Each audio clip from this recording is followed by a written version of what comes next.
Sallallahu ala Muhammad. Bismillahirrahmanirrahim. Kita sebagai manusia tentu nggak siap lah, namanya mati itu kayak ngeri gitu. Tapi betapa gampangnya Islam memandu kita melihat mati itu biasa.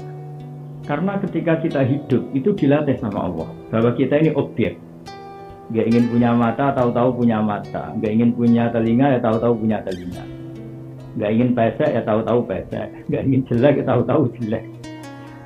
Ternyata semuanya kita ini statusnya itu objek. Objek dari kekuasaan Allah Ta'ala. Asarun min asari kudratillah.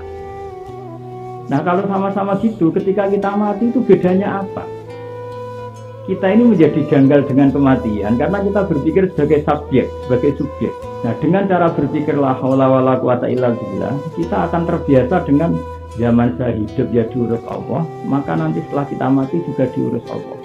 Zaman kita hidup ya objek dari kekuasaan Allah, setelah kita mati ya objek dari kekuasaan Allah. Zaman kita hidup mendapat rahmatnya Allah, insya Allah setelah mati kita juga akan mendapat rahmatnya Allah. Itu cara berpikir wali-wali dulu. Sehingga ketika Umar bin Abdul Aziz mau meninggal, keluarganya nangis semua. Dia tanya, kenapa kalian menangis? Karena engkau mau meninggal. Memangnya kenapa kalau meninggal? Memangnya kemana kalau meninggal? Ya kembali ke Allah. Ya malah bagus lah.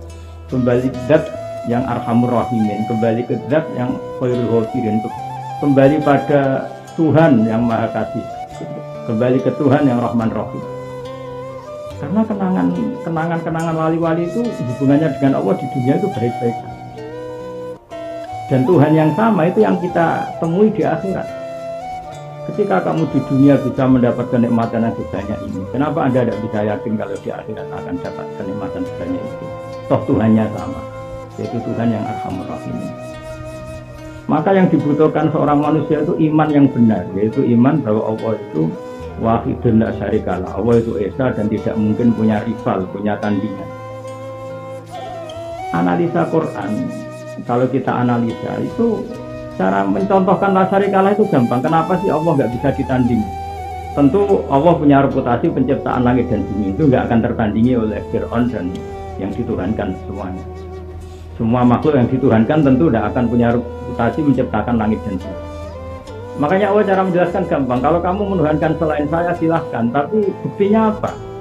Aruni madza khalaqakum minal ardi am lahum syirkun fis samawat. Apa mereka ikut menciptakan langit bumi sehingga layak kamu tuhankan? Kalau bahasa kasare itu gawe langit ra iso, gawe bumi rame lalu udah jadi pangeran, itu kan enggak fair. Dia ikut menciptakan lalu jadi Tuhannya, itu kan enggak fair. Yang jadi Tuhan ya yang menciptakan. Nah, masa yang enggak ikut menciptakan jadi Tuhan itu enggak fair. Jadi segampang itu Allah beri penjelasan.